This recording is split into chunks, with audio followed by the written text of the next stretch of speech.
So I wanted to take a few minutes with this video to go over several PlayStation 5 stories. One story focused on a new surprise update from God of War Studio Sony Santa Monica. Second story is focused on a major PlayStation 5 game release date update. And the third story is focused on a new PlayStation 5 system update that hopefully addresses the issues that have been going on recently for some users out there. First, let me know if you've been having any issues with your PlayStation 5, and before this jumps into a fanboy discussion, both consoles are having issues hitting a small group of people. That's really fortunate for us, and issues at the beginning of a launch of a console is normal. This has also happened at the beginning of the last generation, for example. So comment below, have you been having any issues with your PlayStation 5 or not? Let me know down in the comments below. Now, diving into the first story of the video, a major PlayStation 5 game just got a release date update. This is a game I was very excited for when I originally thought it was launching this year.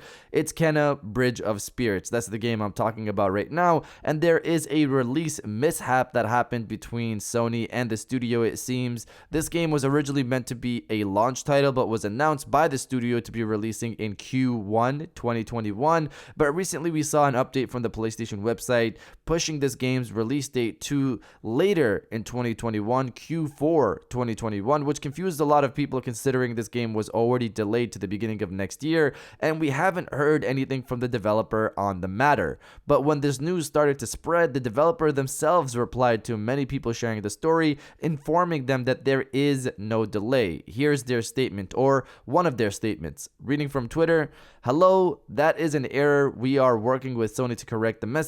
We are still on track to release Q1 of 2021. Thank you for your support." So I'm all for developers taking their time, the time they need to make their game, but I'm happy this game is still releasing in early 2021. The amount of variety Sony is delivering with their PlayStation 5 exclusive games this year and going into next year is ridiculous, and I'm still overwhelmed by how many games I already have to play. Now, diving into the second story of the video, PlayStation 5 System Software Update 20.02-2.25. So, I'm sure a lot of you are confused and surprised by the numbering scheme. I was caught off guard too myself, considering we're used to living in a world of updates like 8.0, update 8.0, which was simple to follow. For these updates, they're using dates for major releases. If you don't know, when you're looking at a firmware update, and this depends on the company doing it, you have your major updates and your minor updates. There's more beyond this, but it's not as important for this specific conversation.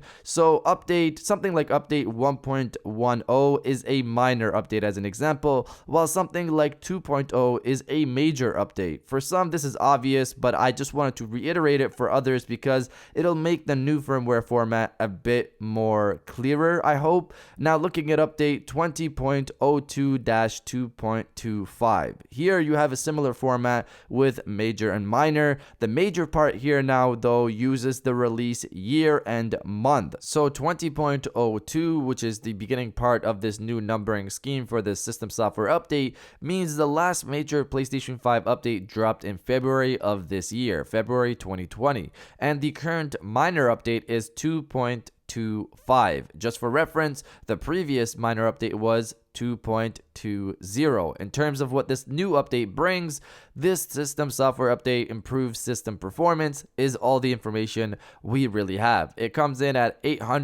about 800 plus megabytes, which is much larger than the PlayStation 4 system stability updates that were around 400 plus megabytes. It could very well be an update to deal with the multiple known issues going on with the PlayStation 5, but of course we'll have to wait on users to provide feedback on the matter to see if there is any real changes or benefits. But you guys let me know if you've updated your PlayStation 5 yet or not. Let me know down in the comments below. Now, diving into the third story of the video, a surprise God of War studio update. So God of War Ragnarok is set to drop later next year for the PlayStation 5. We don't currently know if there is any cross-gen support for the game like there is with Horizon Forbidden West, Spider-Man Miles Morales, Sackboy A Big Adventure, etc. But the story is that the studio has added added a new writer to the team, which is interesting to see happening this late in development. But what would usually be a simple LinkedIn update became news because it's Alana Pierce, who is formerly with IGN, Rooster Teeth, and of course has a sizable following online. She stated, "Hi everyone, I'm finally allowed to announce my new job as a video game writer at Sony Santa Monica, who you probably know as the studio who make God of War. I am so proud to be a part of this incredible team." The interesting part again about this is that she's joining the team when there is just a year left before God of War Ragnarok releases, or supposedly releases, or hopefully releases. I would assume at this point the script is already done. Capturing scenes is probably underway alongside all the other great stuff like gameplay development, art design, etc. So with her joining the team as a writer now, is there the possibility that we might be seeing the first signs of the studio working on their next game? We've seen in the past that at the end of development of one game, a small part of a studio's team sometimes starts thinking about the next project. Is this that?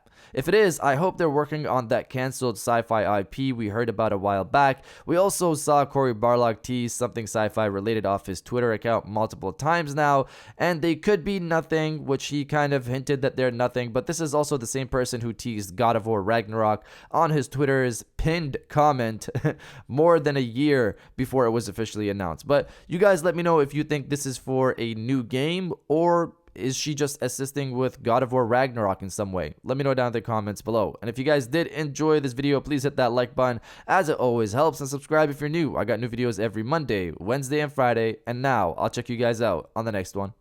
And welcome back to the after show. This is the part of the video where we have a little fun. Down in the comments below if you're old, welcome back. If you're new, welcome. For today's thing, what I want you guys to do is to body, obliterate, destroy, and overall harass the comment section with "Bring on the sci-fi." Because just thinking about what Sony Santa Monica could do with the sci-fi IP, like what they did with God of War and what they're going to do with Ragnarok, I want to see that for myself. And if you want to see it for yourself as well, destroy the comment section with "Bring on the sci-fi," and I'll definitely heart those comments like I always do, because I appreciate everybody who stays to the end of my videos. And now I'll check you guys out on the next one.